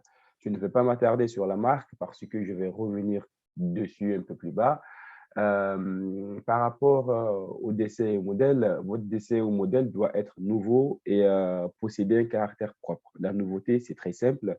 Votre modèle ou votre dessin ne doit pas exister à l'identique ou même par forte similarité. D'accord? Et on va considérer que votre dessin ou votre modèle possède un caractère propre si l'impression d'ensemble dégagé ou suscité ne ressemble à aucun autre dessin ou modèle divulgué. D'accord? Donc, on sera vraiment sur cette impression-là du déjà vu. Donc, on va considérer que votre dessin ou modèle possède un caractère propre si il ne suscite pas cette impression-là du déjà vu. D'accord? Et sur les brevets, on sera sur 3 critères que sont la nouveauté, l'activité inventive, donc le caractère inventif et l'application industrielle. La nouveauté, encore une fois, c'est la même chose qu'au niveau du dessin et modèle. Il ne doit pas y avoir dans l'état de l'art. L'état de l'art, c'est l'ensemble des techniques et des solutions techniques disponibles. Il ne doit pas y avoir des solutions identiques ou même qui présenteraient de fortes similarités. On est sur la nouveauté. Et l'activité inventive, c'est tout simplement en fait votre niveau, votre degré d'ingéniosité par rapport à la solution qui a été mise en œuvre. Si par exemple vous faites un dépôt de brevet auprès de l'INPI, les ingénieurs de l'INPI vont s'évertuer à vérifier ces conditions-là, nouveauté et caractère inventif. Le caractère inventif en allant voir si votre invention a nécessité par exemple une réflexion assez poussée, si elle n'est pas vraiment évidente au regard de ce qu'on peut trouver déjà dans l'état de l'art. C'est vraiment en fait votre degré d'ingéniosité qui sera en fait apprécié au regard des choses existantes. Et l'application industrielle, c'est tout simplement la possibilité de fabriquer le produit. Voilà, donc c'est la condition en fait la plus simple à satisfaire. Et pour les bases de données, tout à l'heure, je l'ai évoqué, vous êtes producteur d'une base de données. Du fait de cette création et de cet entretien de la base de données, vous faites des investissements colossaux, eh bien, il faut juste en fait faire aussi à ce niveau-là un dépôt enveloppe solo, des investissements qui sont réalisés. Et de cette façon-là, si jamais il y a un tiers ou une société concurrente qui fait une soustraction frauduleuse de vos données, vous pourrez agir, tout simplement.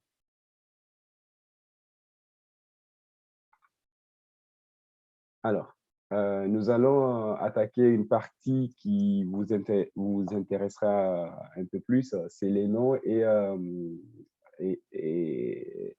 les noms commerciaux de façon générale, mais aussi un gros focus sur la marque. D'accord? Dans une société, dans votre entreprise, vous avez plusieurs noms. Vous avez la dénomination sociale, vous avez les noms de domaine, vous avez les noms commerciaux, vous avez l'enseigne et si vous faites la démarche, vous avez la marque.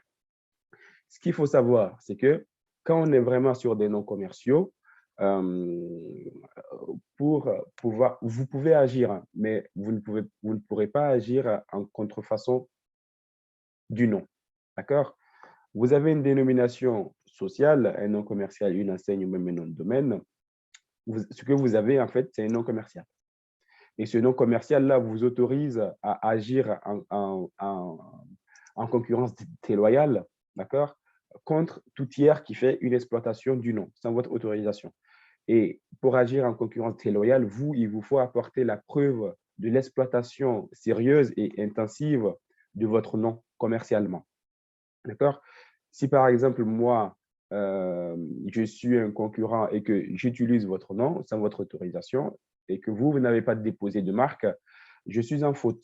Je suis en faute parce que j'ai utilisé votre nom sans votre autorisation. D'accord? Vous pourrez agir à mon encontre en intentant une action en concurrence déloyale, mais il va falloir prouver déjà ma faute, que j'ai utilisé le nom. Il va falloir aussi prouver le préjudice financier que je vous ai causé en utilisant votre nom. Il va falloir aussi faire le lien et apporter le lien de causalité entre la faute et le préjudice. D'accord? Autrement dit, si j'utilise votre nom et que je ne vous cause pas de préjudice financier et que ça n'a pas d'impact sur votre chiffre d'affaires annuel, je ne serai pas inquiété. Donc, vous avez un nom commercial, dénomination sociale, enseigne ou nom de domaine que vous exploitez commercialement. Moi qui suis votre concurrent, je l'utilise pour proposer les mêmes produits et services que vous, mais mon utilisation n'a pas en fait d'effet néfaste sur votre chiffre d'affaires. On va considérer qu'il n'y a pas de préjudice financier et donc je peux continuer à exploiter. Par contre, si il y a vraiment un effet négatif sur votre trésorerie, vous pourrez réclamer des dommages et intérêts. D'accord? Au-delà de ça,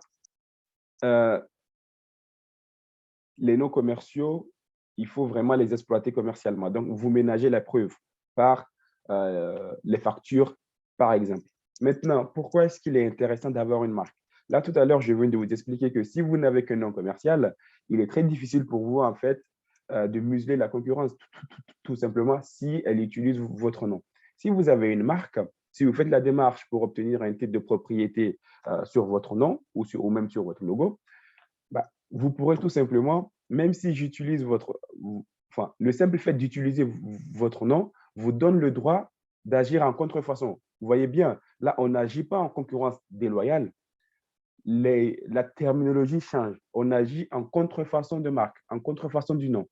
Et à partir du moment où le nom est enregistré en tant que marque auprès de l'INPI, vous pourrez agir en contrefaçon de marque. Et vous n'avez pas besoin qu'il y ait un préjudice financier pour agir. Le simple fait que moi, j'utilise votre nom et que ça vous dérange, vous donne le droit d'agir en contrefaçon de marque et de m'interdire l'exploitation du nom. Sans nul besoin de prouver le préjudice financier. C'est pour ça que quand vous avez un nom commercial, il est plus difficile de protéger ce nom commercial-là qu'une marque. Donc, la marque vous autorise à demander l'arrêt de l'exploitation à tout moment et sans besoin d'apporter la preuve d'un préjudice financier qui vous aurait été causé. D'habitude, ce que je recommande, c'est d'agir sur la base de ces deux fondements-là. Donc, action en concurrence déloyale, mais aussi action en contrefaçon de marque si vous avez fait la démarche pour obtenir la protection. Est-ce que vous avez des questions? Ou on poursuit? Ça a l'air d'être bon, Faisal. Tu peux OK, continuer. on poursuit. Focus sur la marque, d'accord? On l'a un peu anticipé, mais vous avez la possibilité de déposer le type de marque que vous souhaitez. Les marques verbales pour les noms uniquement et les marques figuratives pour les logos. Là, nous allons prendre le cas de la vache qui rit, qui vous parlera certainement. Vous avez aussi la possibilité de déposer d'autres types de marques, hein. Vous avez les marques multimédia, les marques de mouvement, les marques sonores aussi, un peu comme le jingle de la SNCF. Donc, vous pouvez déposer à la fois le nom verbal, le logo, mais aussi un slogan, si vous souhaitez. Et tout à l'heure, on en a parlé, attention, si le logo est créé par un graphiste, la cession des droits d'auteur est importante. Dans votre nom que vous allez choisir, il faut que le nom soit arbitraire. Arbitraire dans quel sens? Dans le sens où on évite en fait de donner des noms, de donner des monopoles sur des noms qui sont nécessairement la désignation usuelle d'un produit. Je m'explique. Là, j'ai mis l'exemple de boulanger. D'accord? Vous êtes boulanger, vous souhaitez protéger le nom boulanger pour proposer de la pâtisserie et du pain. Ça ne passera jamais au niveau de l'INPI. Pourquoi? Parce que c'est descriptif de votre activité et des produits que vous proposez. Par contre, si vous vous appelez boulanger et que vous proposez des produits électroménagers, ce qu'on retrouve dans nos magasins, hein, il n'y a absolument aucun problème. Parce qu'il n'y a pas en fait de lien, il n'y a pas de descriptivité, il n'y a pas même d'évocation en utilisant le mot boulanger pour désigner des produits électroménagers. D'accord? Donc, aujourd'hui, je ne connais pas précisément les différents noms que vous avez choisis, mais attention à cette dimension distinctive-là de votre nom. Il ne faut pas que votre nom décrive votre activité ou qu'il soit vraiment très évocateur de l'activité aussi. D'accord? Je vais vous poser une question. Pour vous, derrière le nom homme moderne, vous imaginez quel type de produit?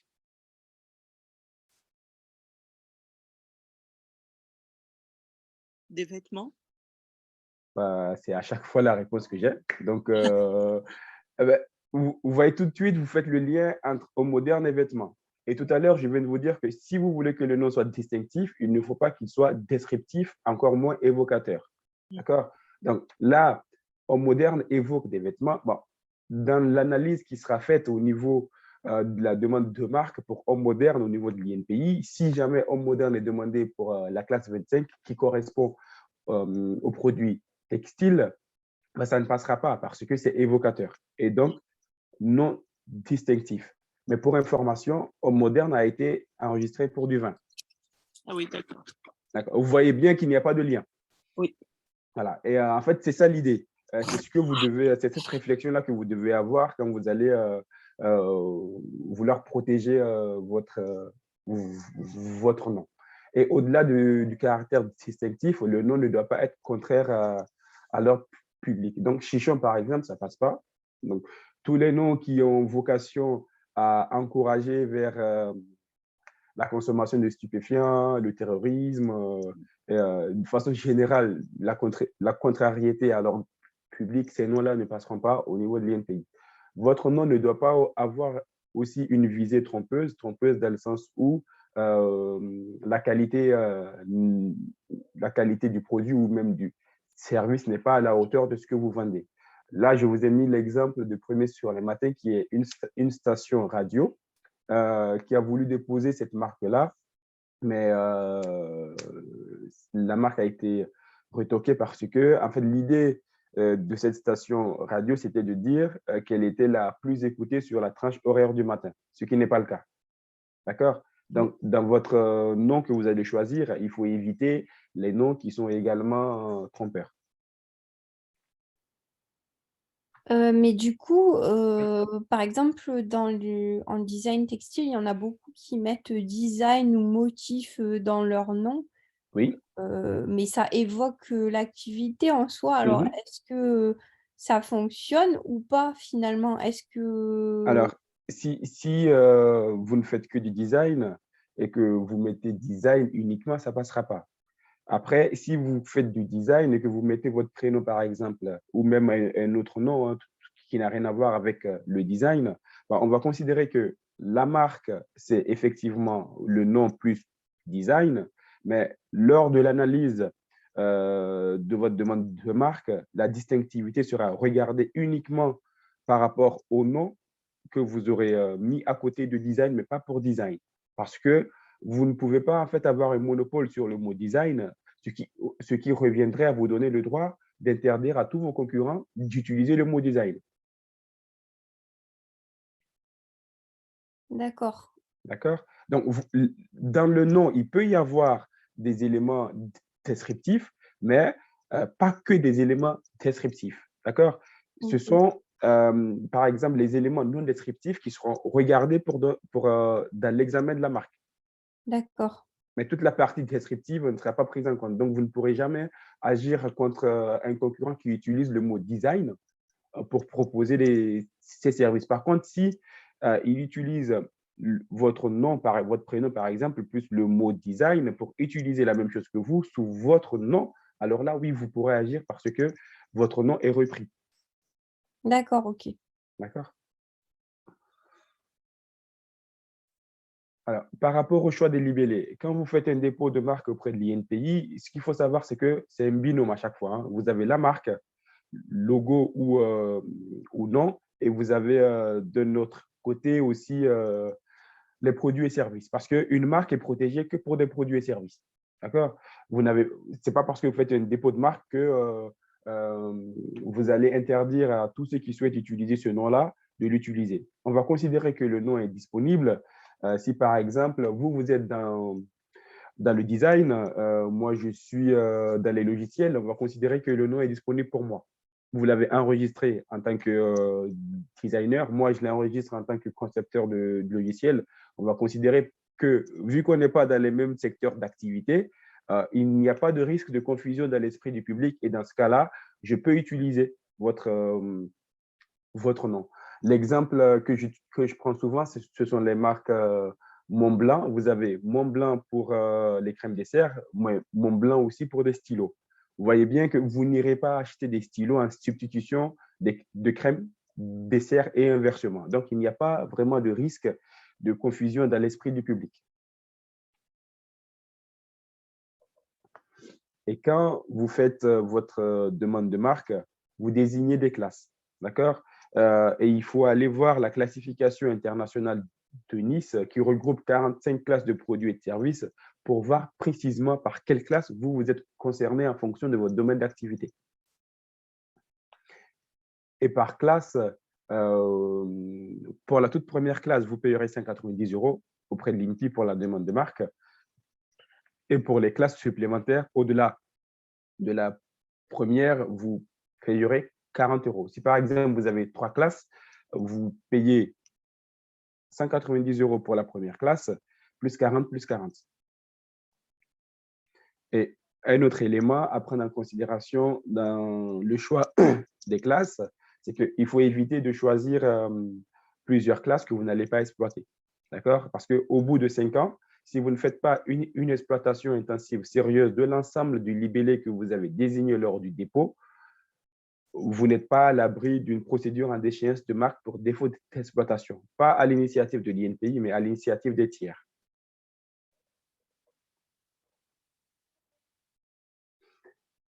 Est-ce que ça va?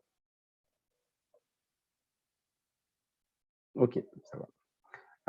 Un autre élément. Là, je vais vous prendre l'exemple des logiciels et des lunettes. Ce qui fait la protection, ce n'est pas vraiment la classe. Ce qu'on va protéger, ce n'est pas le numéro de la classe, mais c'est le libellé à l'intérieur de la classe. Là, vous avez la classe 9. En classe 9, vous avez les logiciels, vous avez les lunettes également. D'accord?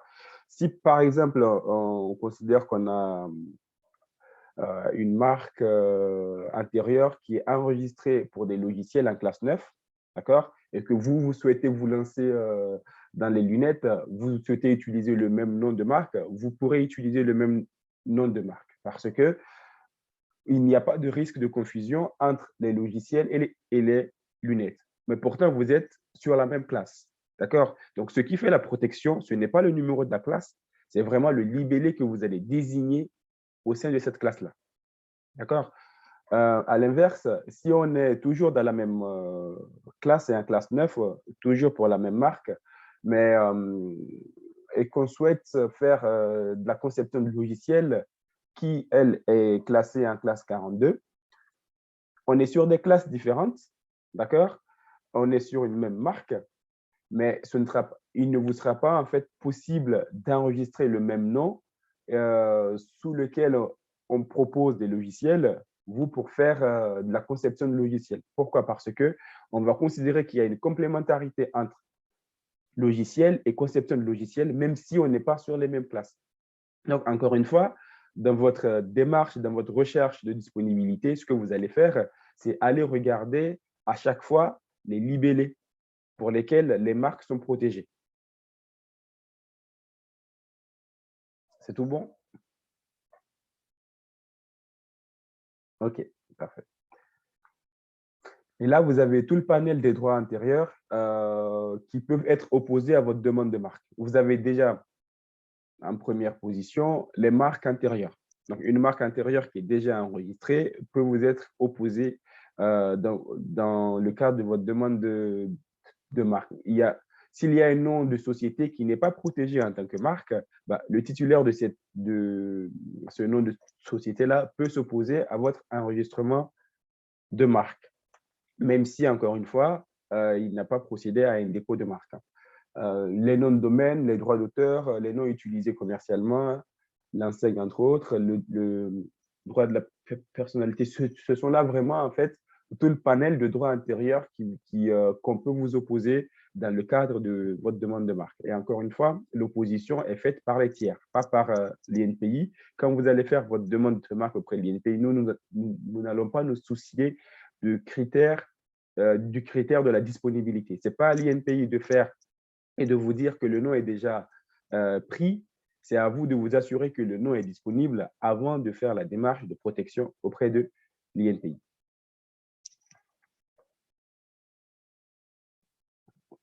Et pour faire la vérification de la disponibilité, il faut vous rendre sur les bases… Excusez-moi, je me permets de vous interrompre, comme je pose des questions et qu'Anthony n'est pas là.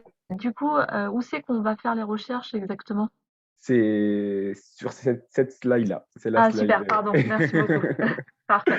Il n'y a pas de souci. Donc, pour faire la recherche de disponibilité, il faut aller voir sur les bases de données en accès libre de l'INPI. Vous tapez dans le moteur de recherche Google Data INPI, vous tombez tout de suite dessus. Vous avez une visibilité sur les entreprises et aussi sur les marques qui sont déjà enregistrées, en plus des brevets et des TCE modèles.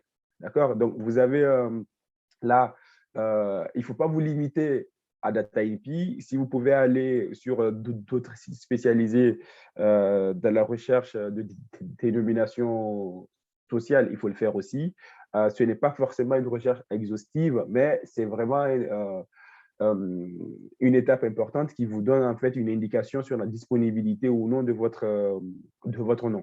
D'accord? Donc, allez sur la base Data INPI et regardez si votre nom est disponible ou pas. Encore une fois, la disponibilité sera regardée en tenant compte des produits et services. Si on est sur des secteurs d'activité différents et qui ne sont pas complémentaires, on va considérer que le nom est disponible pour ce que vous souhaitez faire. D'accord? Donc, l'INPI, vous pouvez faire votre recherche sur la base en accès libre. Si vous souhaitez avoir un niveau de prestations plus poussé, l'INPI propose des prestations qui sont payantes, d'accord? Vous avez aussi la possibilité de recourir à un conseil en propriété industrielle. Le conseil en propriété industrielle est un professionnel, un peu comme un avocat qui est spécialisé dans la recherche d'antériorité et aussi dans les procédures de dépôt de marque, d'accord? Sur la région, il y en a quelques-uns. Si vous souhaitez une mise en relation, vous pouvez après m'envoyer un petit mail pour que je vous envoie les coordonnées. Et au niveau international aussi, vous avez la possibilité de protéger votre marque. Si jamais votre projet a une visée internationale, aller en Europe ou même au-delà, vous pouvez regarder la disponibilité sur la base de l'Organisation mondiale de la propriété intellectuelle, OMPI. En ce qui concerne la recherche de… Anthony, on a bien le temps, il n'y a pas de souci. C'est toi le chef, fait ça là. Moi, OK. on a un petit peu débordé, mais en tout cas, voilà. On va dire jusqu'à 11h30 grand max. 11h, OK, d'accord, super. C'est bon, c'est parfait, 11h30. Par rapport à la recherche de disponibilité, quand vous avez, là aujourd'hui, vous avez soit des noms arrêtés ou vous êtes en réflexion, il faut vraiment vous poser la question des similarités visuelles, phonétiques et intellectuelles. Quand vous faites une recherche de disponibilité, ne regardez pas uniquement à l'identique. D'accord? Regardez certes à l'identique, mais regardez aussi par similarité visuelle, phonétique et intellectuelle. Là, j'ai pris le cas de la vache qui rit. Vous souhaitez vous déposer la vache qui pleure ou la vache sérieuse pour proposer également des fromages, ça ne passera pas au niveau de… au niveau de l'INPI, nous, on ne se soucie pas de la disponibilité, mais la vache qui rit pourra facilement en fait s'opposer à votre demande de marque parce que on est vraiment intellectuellement, on est sur la même chose. On est sur une vache qui exprime une émotion, qui plus est pour proposer les mêmes produits et services. D'accord? Donc, intégrer cette dimension-là intellectuelle dans cette dimension de similarité intellectuelle dans votre recherche de disponibilité. La semaine dernière, j'étais à une sensibilisation aussi et il y avait une des intervenantes qui voulait protéger sa marque Sorbet Mini. Non, c'était la marque Petit Sorbet. Bah, du coup, pour lui faire comprendre cette dimension de similarité intellectuelle, là, bah, dans sa recherche de disponibilité, il faut qu'elle regarde aussi s'il n'y a pas de marque Mini Sorbet, par exemple. Donc, intellectuellement, on est vraiment sur la même chose. D'accord? Sorbet, Mini Sorbet et Petit Sorbet, on est sur la même chose. Après, si vous proposez des sorbets, ce n'est même pas la peine parce que c'est totalement descriptif. D'accord? Voilà. Et il faut aussi intégrer cette ressemblance visuelle et phonétique. Là, vous voyez bien que la marque Kiri est orthographiée différemment, mais au son, on a la même chose. Au son, on a la même chose et visuellement, on n'est pas vraiment très, très éloigné aussi. D'accord? Donc, il ne faut pas en fait faire uniquement vos recherches à l'identique et vous dire qu'il n'y a rien. Il faut rechercher et envisager toutes les déclinaisons possibles orthographiques. D'accord? Voilà. Et ça, je l'ai déjà dit, je ne vais pas revenir dessus par rapport au logiciel et aux lunettes et aussi à la nécessité pour vous d'avoir en tête que ce qu'on protège, c'est le libellé et pas la classe. Même si la classe, en fait, est importante dans la détermination des taxes à payer. Là, vous avez un exemple de recherche de disponibilité. Vous avez la marque là qui est voilà, enregistrée, le signe est enregistré, vous avez les produits et services, vous avez aussi le statut de la marque. Parfois, la marque peut être expirée, donc le statut vous donnera l'indication, une information importante, comme quoi est-ce que la marque continue d'être exploitée ou pas. D'accord?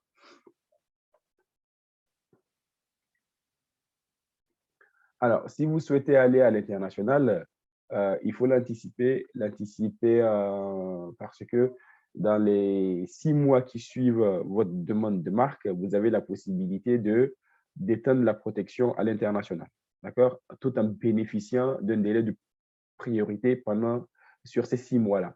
Le délai de priorité de 6 mois, il sert à quoi concrètement? Aujourd'hui, vous déposez votre nom au niveau de l'INPI. vous avez 6 mois pour l'étendre. On va considérer que dans le même temps, 3 mois après, votre concurrent espagnol a déposé exactement le même nom. D'accord?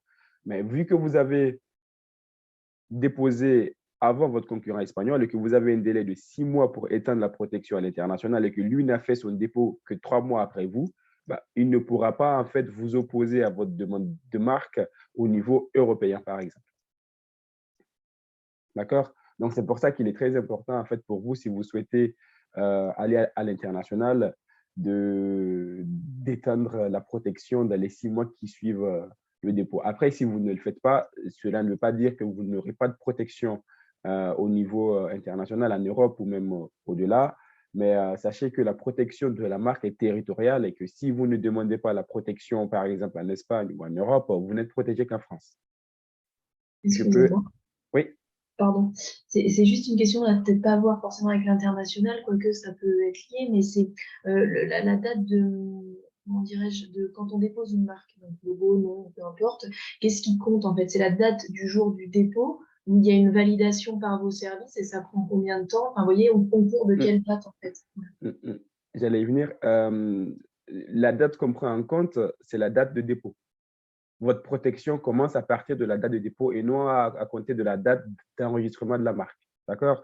Et vous déposez votre marque aujourd'hui, 4 semaines après, vous avez une publication qui est faite au BOPI. Le BOPI, c'est le bulletin officiel de la propriété industrielle pour informer les tiers. Comme je vous ai dit, l'INPI ne va pas se pencher sur la question de la disponibilité. Et donc, pour informer les tiers, nous, ce qu'on fait, c'est une publication.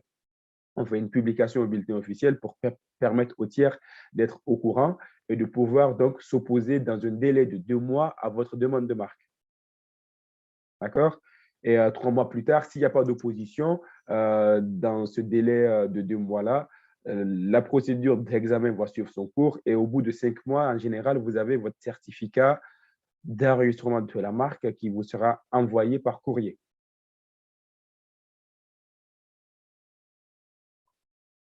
D'accord, merci beaucoup. Et une fois la marque enregistrée, enfin, même un peu avant même l'enregistrement de la marque, vous pouvez demander l'extension à l'international dans un délai de priorité de 6 mois. Et juste pour le délai de 3 mois et 5 mois, c'était quoi, pardon? Vous avez Alors, parlé de 3 mois et 5 mois. vous avez 1 mois pour la publication. Vous déposez aujourd'hui, 4 semaines après, nous, on fait la publication. D'accord? Donc, 1 mois après, à peu près, on fait la publication. Et à partir de ces 4 semaines-là, court un délai de 2 mois pour la période d'opposition au tiers. Donc, pour permettre au tiers de pouvoir s'opposer. D'accord? Et s'il n'y a pas d'opposition, au bout de 3 mois, vous avez l'enregistrement de la marque qui est fait et un certificat qui vous est envoyé par courrier. Grosso modo, pour avoir la marque, il faut compter 5 mois. S'il n'y a pas d'opposition. S'il y a une opposition, par contre, l'opposition suspend la procédure jusqu'à ce que l'INPI statue. Donc, on peut aller jusqu'à 1 an, 2 ans, 3 ans ou voire plus en cas d'opposition. Mais retenez que pour avoir une marque, il faut compter à peu près 5 mois. Mais que la protection ne commence pas le jour où vous avez votre certificat, mais commence à partir de la date de dépôt.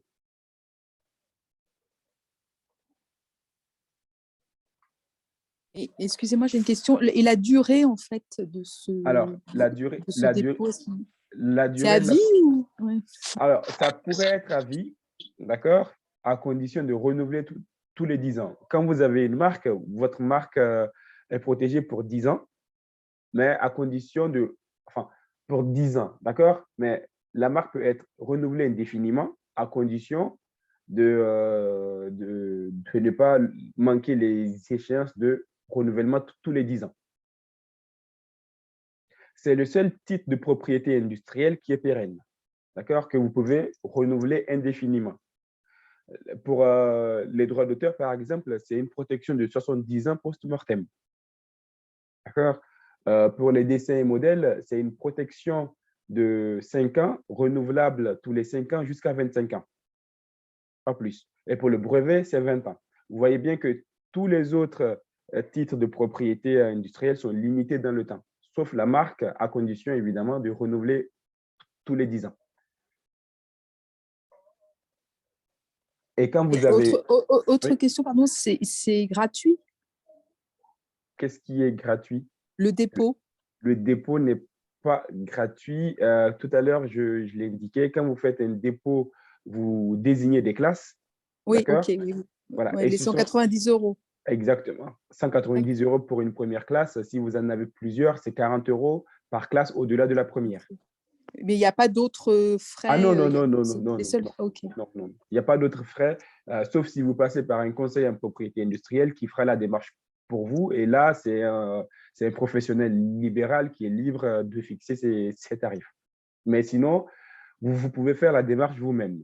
Après, si vous n'avez pas, si vous craignez de passer à côté de certaines choses et que vous avez besoin de vous faire accompagner tout simplement par un professionnel, vous pouvez passer par un conseil en propriété industrielle.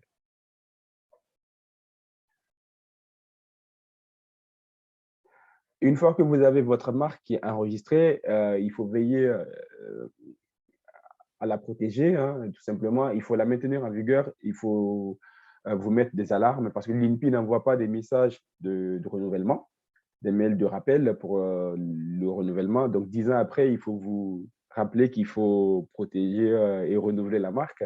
Il faut aussi exploiter la marque parce que, comme je vous l'ai dit, si vous désignez par exemple 5 classes et que réellement vous n'exploitez que 3 classes et que vous n'êtes pas en mesure d'apporter la preuve de l'exploitation sérieuse pour les 2 autres classes, un tiers qui est intéressé par le nom peut demander la déchéance de marque, tout simplement. Donc, il est très important pour vous d'exploiter la marque. Donc, si vous n'êtes pas très sûr d'exploiter les 5 classes, désignez 2 que vous êtes vraiment sûr d'exploiter. Parce que si vous n'exploitez pas, on pourrait en fait vous demander la preuve de l'exploitation, donc vos factures, et si vous n'êtes pas en mesure d'apporter la preuve de l'usage sérieux par vos factures pour l'ensemble des libellés désignés, vous êtes à risque. Et si il y a des changements qui interviennent au cours de la vie de la marque, tout simplement, changement d'adresse, licence ou encore cession de la marque, bah, il faut faire inscrire ces changements-là auprès de l'INPI également. Et pour la défense de votre marque, il faut agir en contrefaçon. L'action en contrefaçon se fait à partir du moment où vous constatez qu'il y a des personnes qui utilisent votre nom sans votre autorisation, tout simplement. Donc, vous pourrez agir en contrefaçon. Et vous pourrez également former opposition, comme on l'a dit tout à l'heure, dans le délai de 2 mois, sur toutes les demandes de marque qui sont identiques à votre nom ou votre logo ou qui présenteraient de fortes similarités, visuelles, phonétiques ou intellectuelles. D'accord? Donc, Faisal, est-ce que oui, tu peux juste préciser sur l'exploitation de la marque? oui. Qu'est-ce que tu entends par exploiter la marque? Exploiter la marque, c'est D'accord. vraiment… Quand vous avez une marque, vous désignez vos produits et services. D'accord? L'exploitation de la marque, c'est le fait, en fait, de proposer ces services-là et ces produits-là à vos clients et de vous ménager la preuve des factures. Toutes les factures que vous faites, tout simplement, dans le cadre de l'exploitation des produits et de services, il faut les mettre de côté. L'exploitation sérieuse sera prouvée via vos factures. D'accord? Donc, il est très important pour vous de garder ces factures-là pour après prouver qu'effectivement, vous faites une exploitation sérieuse de la marque.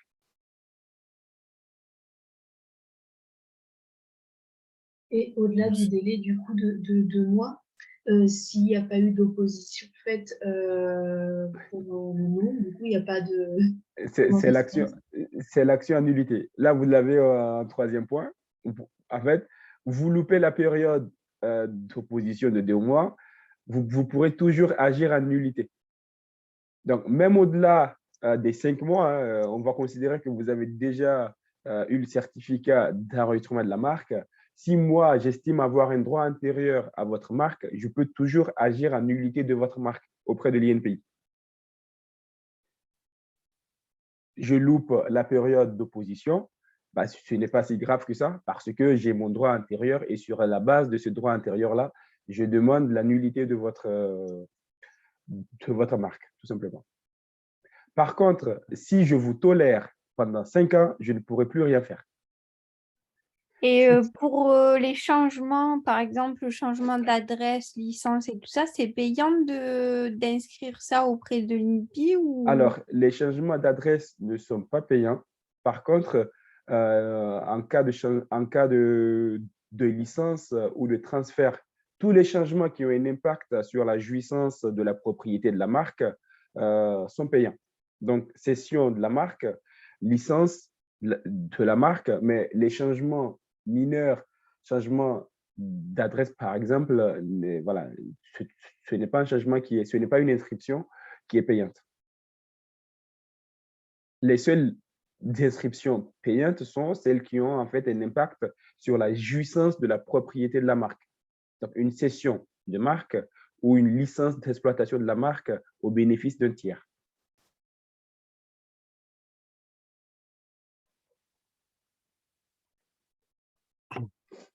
Alors, vous pouvez vous faire accompagner par l'INPI. Là, aujourd'hui, ce qu'on a fait, c'est vraiment une séance de sensibilisation. Vous avez à peu près les éléments, les conditions de protection de la marque et la démarche à suivre. La démarche, c'est vous créez un compte e-procédure sur le site de l'INPI. C'est sur ce site-là que vous allez faire votre demande de marque.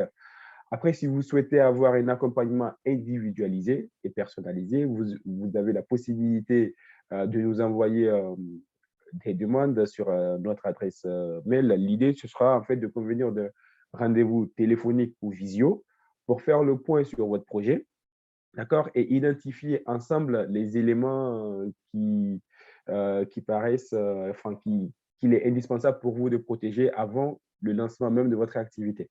Et ensuite, je vous enverrai des recommandations, un plan d'action avec des recommandations à mettre en œuvre et une trame en fait pour les différentes étapes à suivre jusqu'à la protection de votre invention, si on est sur l'innovation technique, de votre nom ou de votre logo. Je me permets juste de faire un petit focus sur le logo. Alors, le logo, pour que ce soit vraiment très clair pour tous, vous êtes sur 3 protections pour votre logo. D'accord?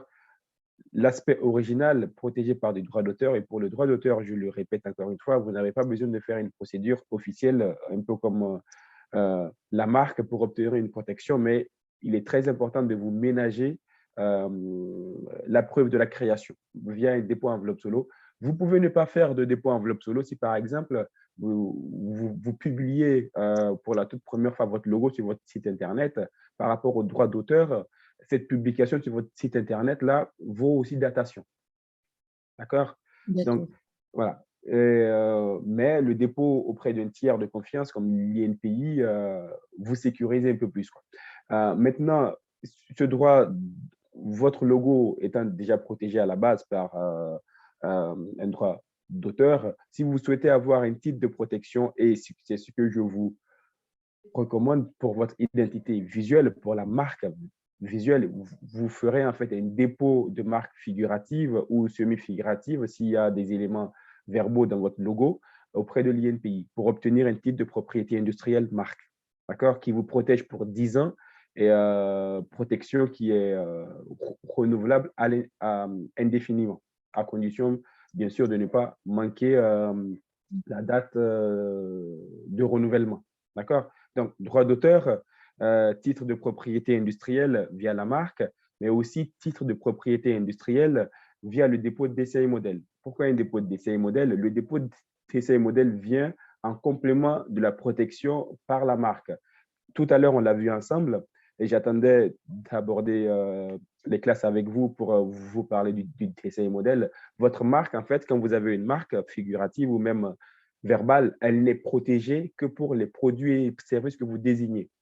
D'accord? Vous désignez des produits, des services de design pour votre logo, par exemple. Ben, moi qui suis dans le textile, je pourrais utiliser votre logo pour proposer mes produits textiles parce qu'il n'y a pas de confusion dans l'esprit du public, un peu comme les marques Montblanc qui existent. D'accord? Mais si vous souhaitez avoir un niveau de protection plus élevé, qui va au-delà de votre spécialité, donc de vos services et produits, ce que vous allez faire, c'est déposer un dépôt de dessin et modèle pour votre logo qui a pour seule visée, qui a pour seul objectif, en fait, de protéger l'apparence visuelle uniquement. Et parce que vous ne protégez que cette apparence visuelle-là, bah, vous pourrez en fait avoir un moyen d'action supplémentaire pour m'interdire, moi qui suis dans le textile, d'exploiter votre logo, quel que soit en fait ce que je décide de proposer, et même si ça n'a rien à voir avec